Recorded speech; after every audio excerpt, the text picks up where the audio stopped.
Namaste, everyone. Welcome to the Yes platform.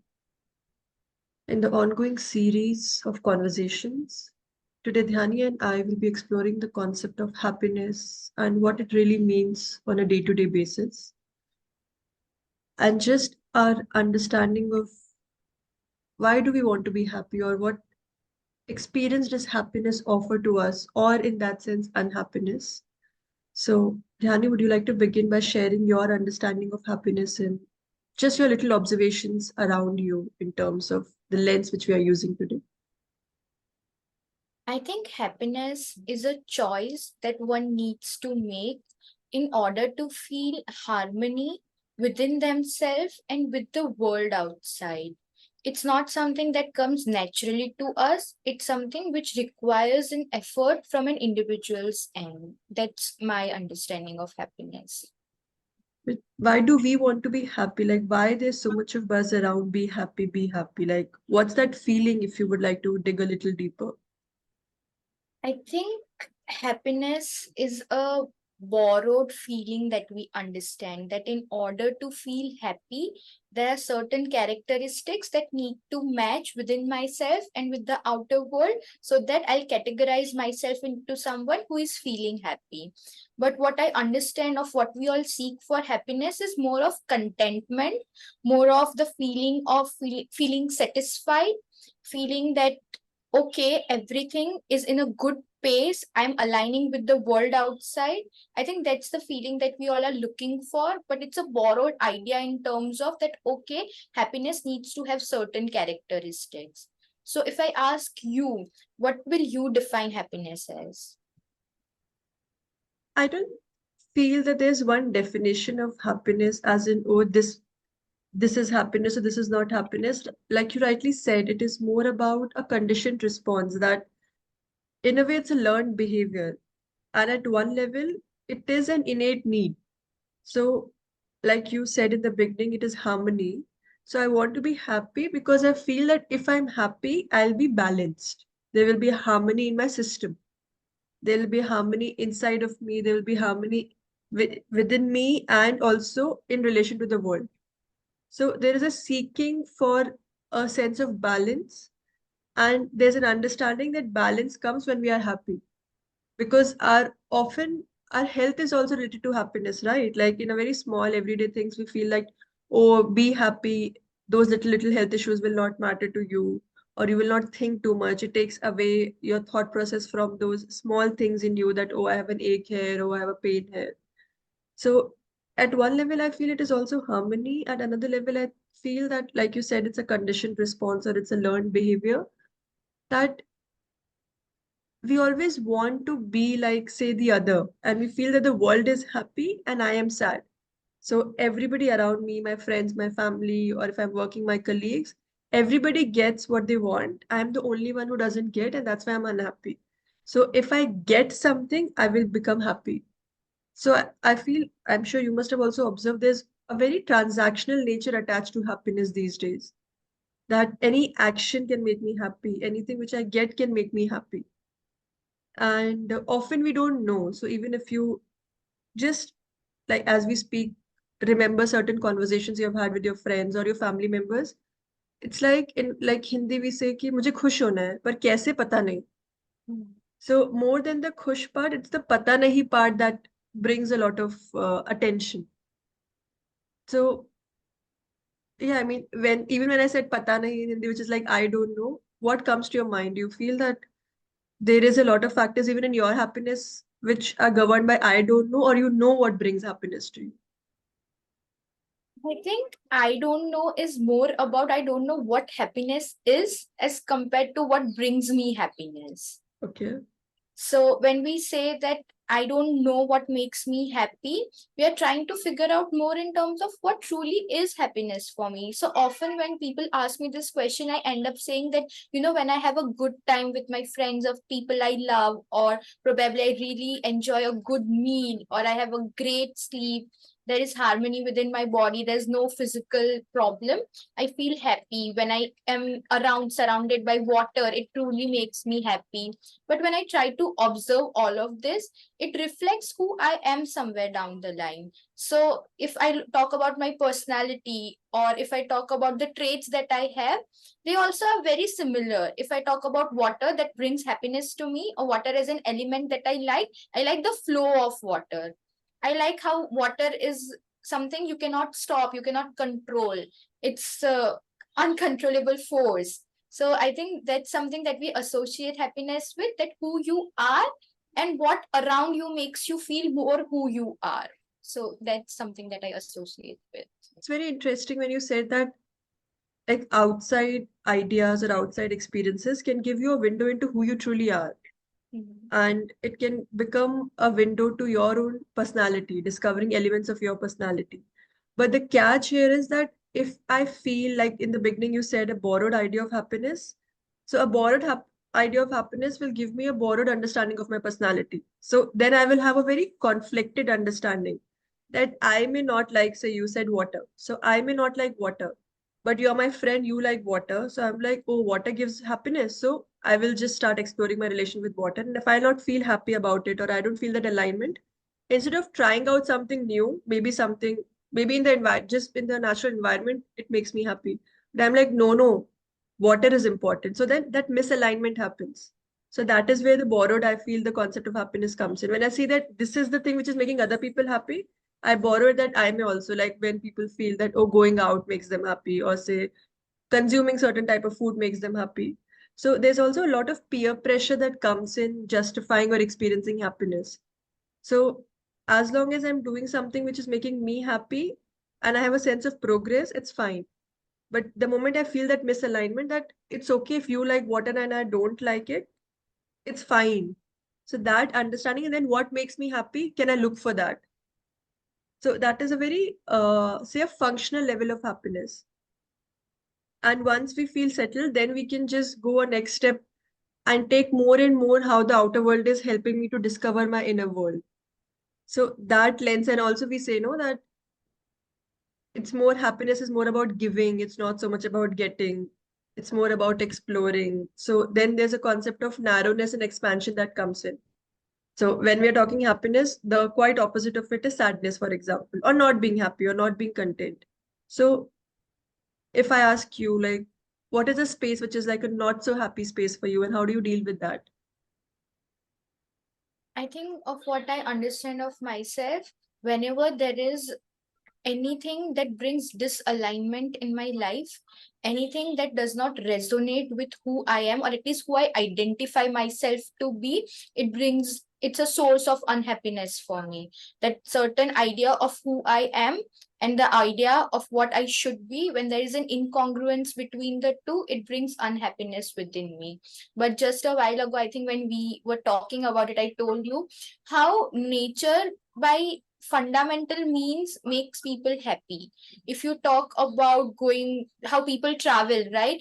People travel to mountains, they go near water, they travel around the world. Why do you think there's a need for people to travel so much or explore so much? Of course, one could be the stimulus that it provides, but also the fact that what nature does to you when you explore yourself, when you are out of this concrete buildings of the cities that you all live in, there's something that it has to offer you back, and everyone is seeking that somewhere down the line. So I believe that all of these experiences makes us believe that, okay, I can label this as happiness, and something which is not resonating with me as unhappiness or being unhappy. And also, like you mentioned, right? So there is something, there can be an happiness at a very temporary level, a very momentary level. Like in this time, say talking to you makes me happy, so I talk to you often. So that's a very time-based understanding of happiness, a very exchange-based idea of happiness. So one is something how I'm engaging with the world. So I go out in nature. And of course, in the beginning, we spoke about harmony. Nature is, say, by nature, in harmony because it's perfectly in rhythm, in alignment with what it's supposed to do, what it's supposed to offer to the world. So nature is growing in alignment with its own understanding of who and what it's supposed to do. So the moment we step out, we are secretly seeking that harmony within, so that connects.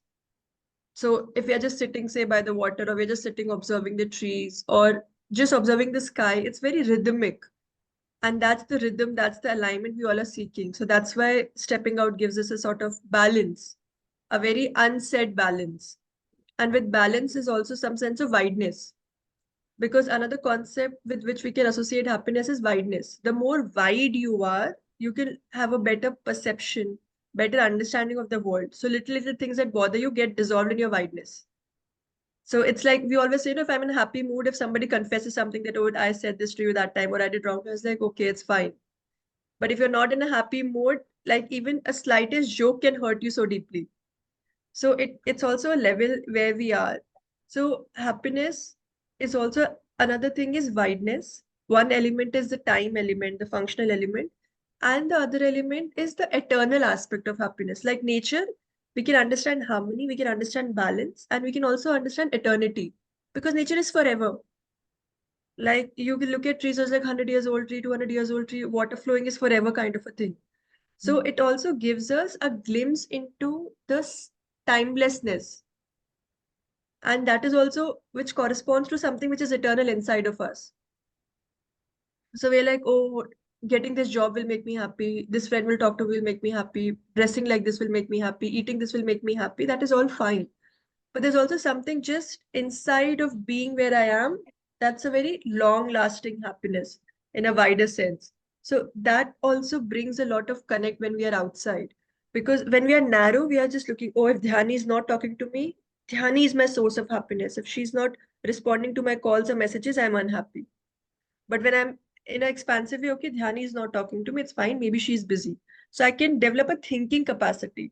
Or if I don't get a favorite dress, it's fine. Or if the job which I was aspiring for, I didn't get, maybe there's something better. So I think wideness also offers us options, like how nature offers us option.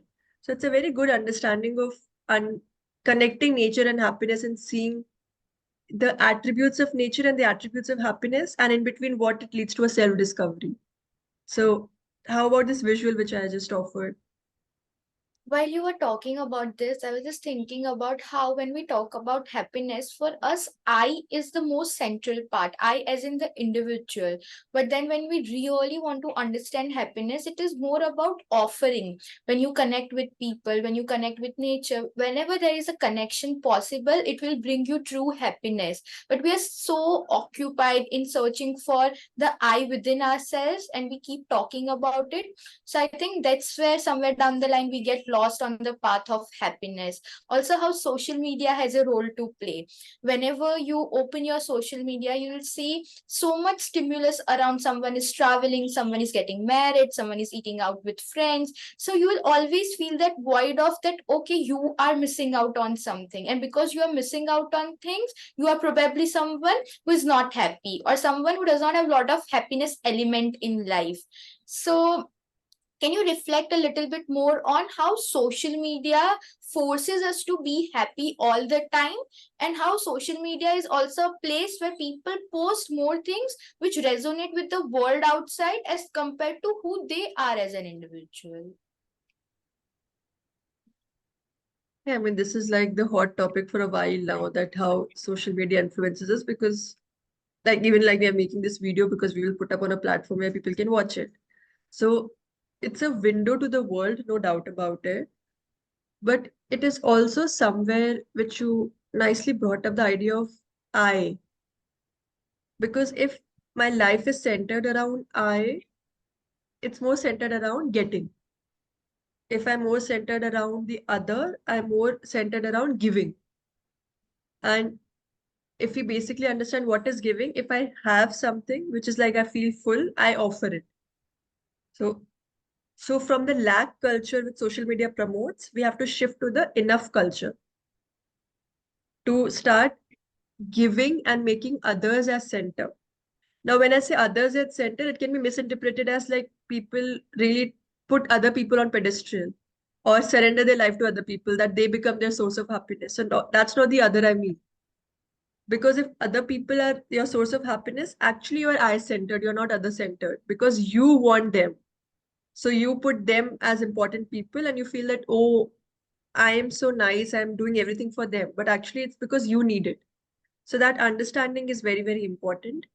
And social media, of course, because it's too much occupied with the idea of perfection and too much of the idea of fullness, that everything is fine, everything is perfect. And even when people on that platform talk about sadness, they also glorify sadness in a way that it's okay to be sad, or see, I'm suffering and I'm sharing my sadness. People cry online and all of those things. They try to be vulnerable. It can also have a negative impact if I am fine and I'm like, no, see, it's okay. People are suffering. Why am I not suffering?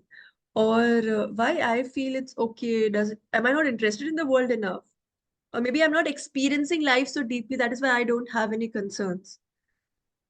So it can just lead to a very disorientation towards the reality because it's a constructed reality and it is also time bound. I see 2 minutes of somebody's clip. So say if I'm saying some my friend is traveling, so they might be traveling for 2 days. They showed me a 20-minute clip. They might have had hurdles which were behind the camera.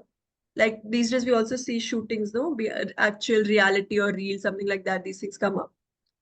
So, and you are quite using a lot of times the word stimulus. And I think that stimulus word is very, very important because when I see a 2-day trip in 20 minutes, I see the good part, or I see a part without the effort. Like in the beginning, you said happiness needs effort.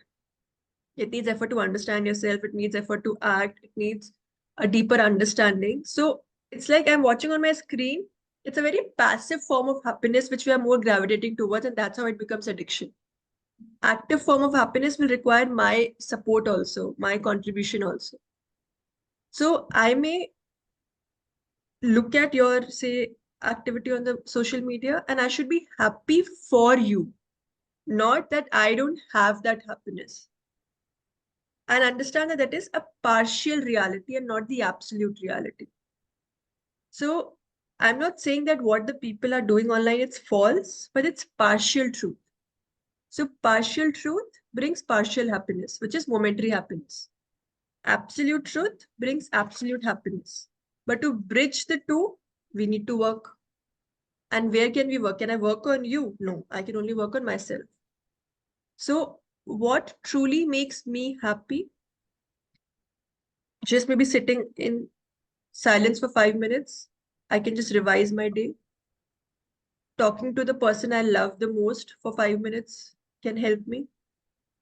Eating a balanced diet, because you mentioned physical.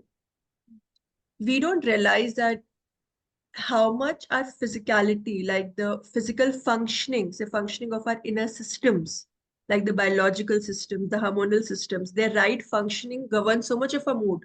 We know it.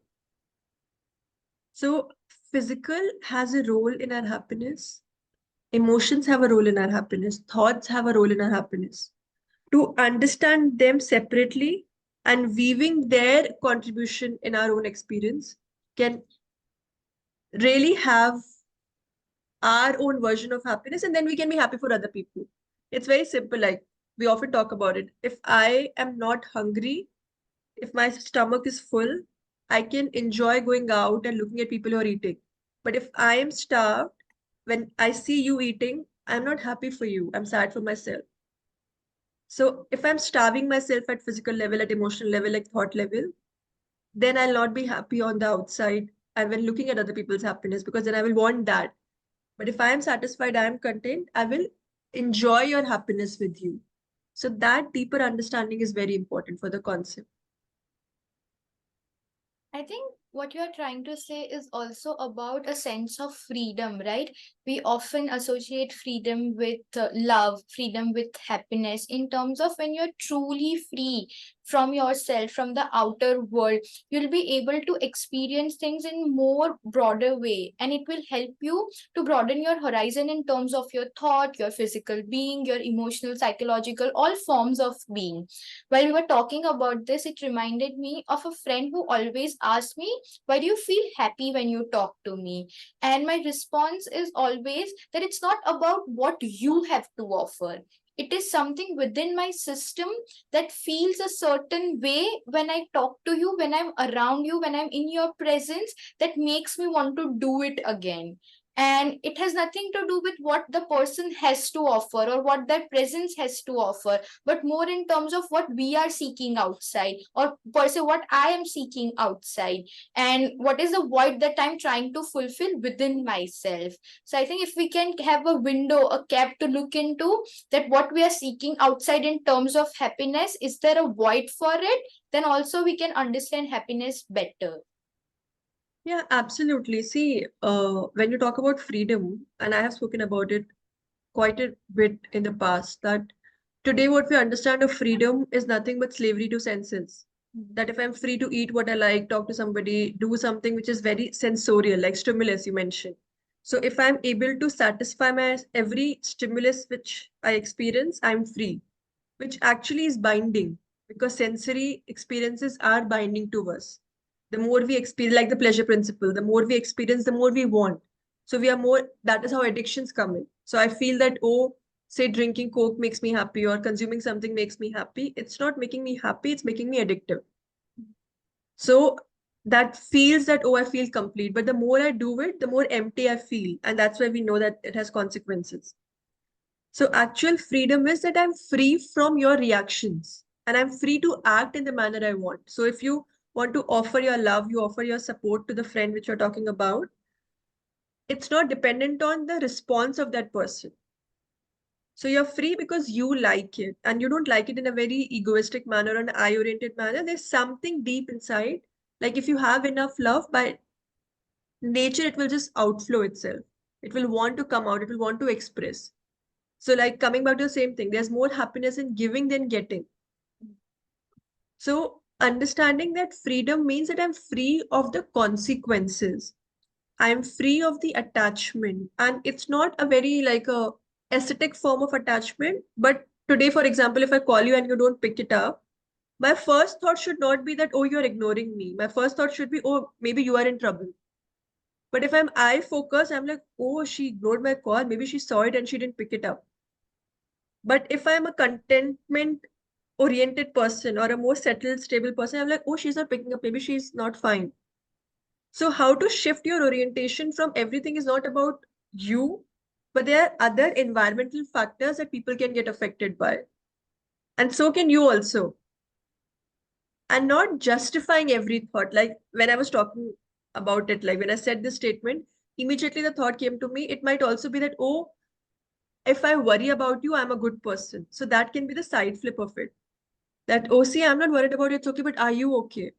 So, end of the day, happiness is very much related to the intention. What is my intention? Loving you with an intent of getting love back is not an offering. Or watching something with an intention of, oh, I should also have it, is not an offering. But a offering which is free of intention of getting, but intention of spreading is the real joy. Like when we say we move a little ahead of happiness, that's the joy, which is a sense of expansion. Then there's different attributes of it. But just to sum up in that sense of what we have been talking about, understanding what freedom means to me, it's not slavery to senses, it is my experience. And can that help me establish, because sometimes people are unhappy without any tangible reason. You must have observed it. That it's not, if you ask me, oh, I'm sad, why? I don't know what I'm sad. Because there's a missing link which we are not able to identify. So, how can we identify that missing link? Then itself can become a discovery. What do you think? I think one of the mental exercise that I have developed over the years, or at least I'm trying to develop, is that when I cannot find any tangible source for not being happy, I jot down everything that is going on in my mind at that point in time. I take a plain sheet of paper, I take a pen, and I start writing things down.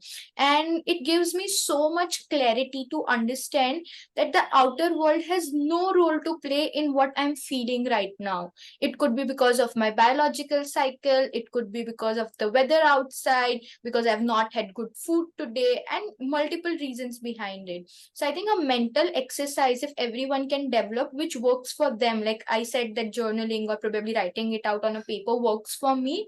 It can be a nice exploration to truly understand that what is bothering you and what is causing that feeling of being sad or unhappy. And like you said, that a lot of people, they don't know why they are unhappy, and they need to figure it out. Because like I always say, happiness is a choice. If you're not making a choice today, you have to struggle with it every day, because that feeling is going to come back to you more often because you have still not resolved it. So that could be one of the exercises or one of the tools that you can explore for yourself. That okay, I am feeling unhappy, I don't think I'm in a good mood, what works for me, and how do I understand why this process is happening to me. Yeah. Like understanding your own system is the key for happiness. Like that's a very blanket statement, because if I don't understand myself, if I don't understand what I need, if I'm not attending to my own needs, I will never be happy. But to attend my needs, what are my needs in comparison to? If my needs are in comparison to my own understanding, or my needs are in comparison to the world's understanding. What the world needs, I need. If I'm equating my needs is equal to world needs, the world is not one. There's so much of multiplicity in the world. Then my needs will be multiple. And then I will just be confused. One day I might need what you need. One day I might need what my other friend need. One day I might need what I think I should need. So then all these things are taking me away from my need.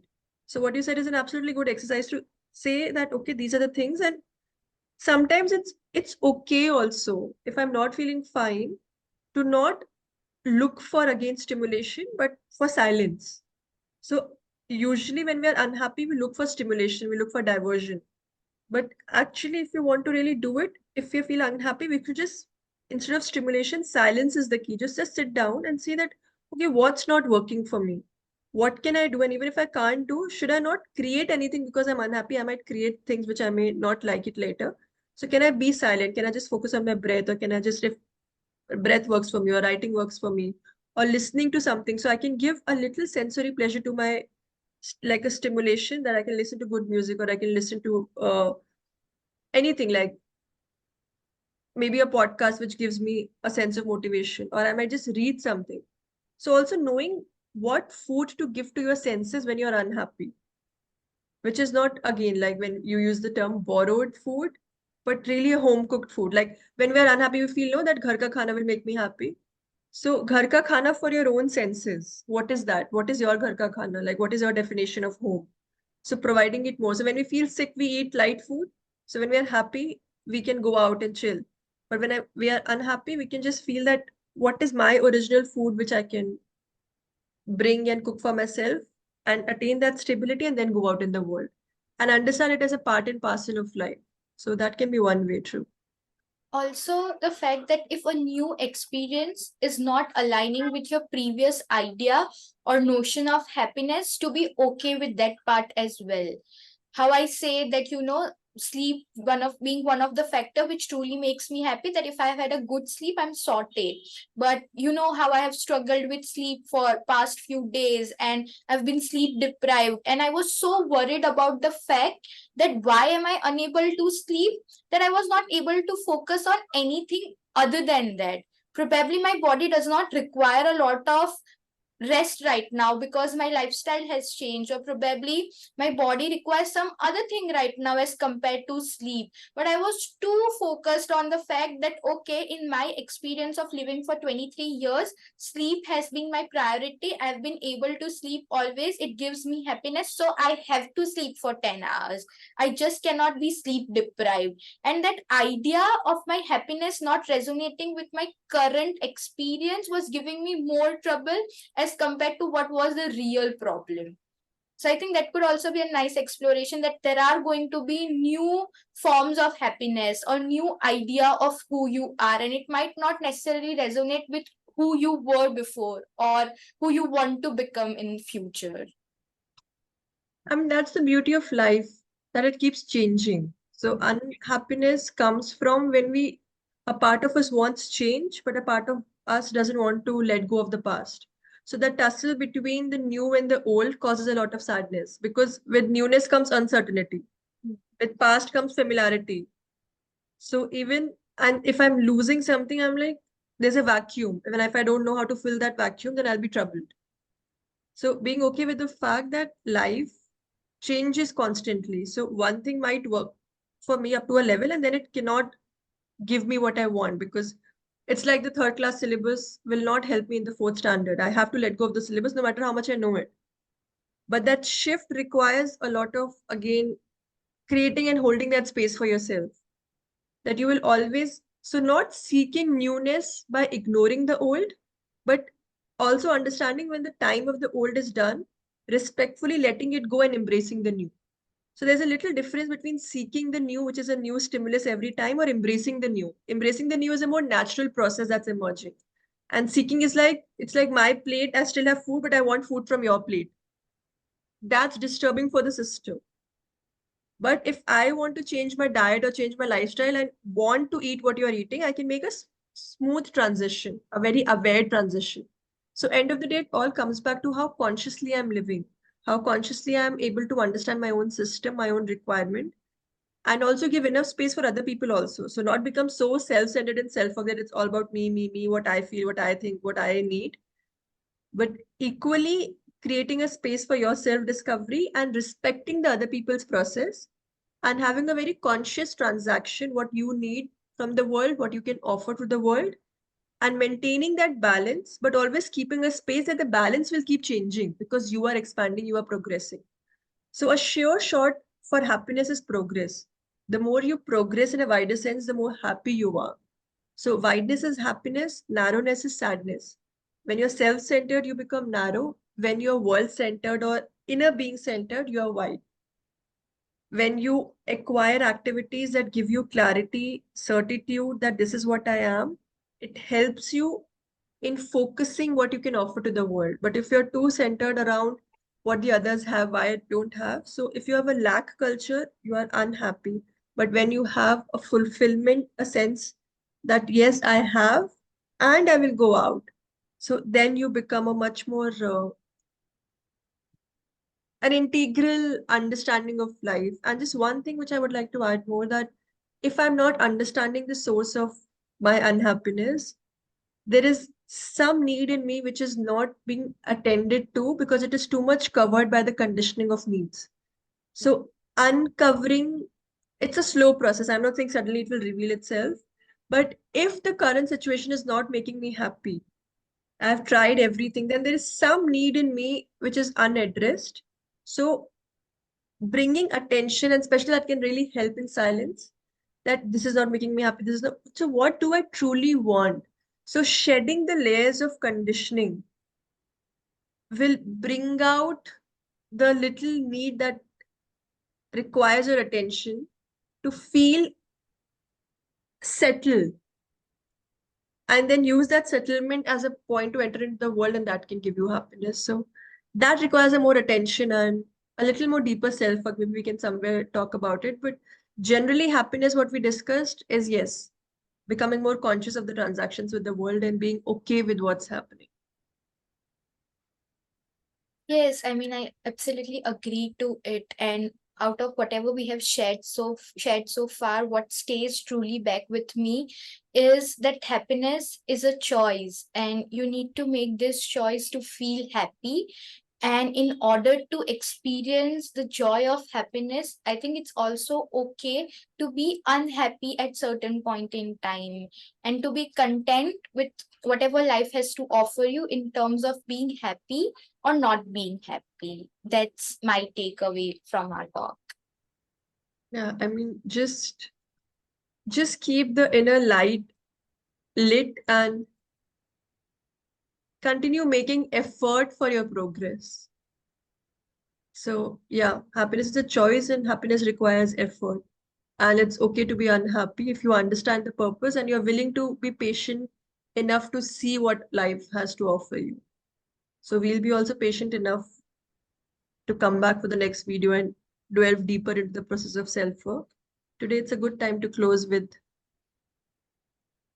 being in a happy state that we are engaging, and just be silent and then close. Will that be okay? Yes. Thank you, Dhani, for your time. Thank you.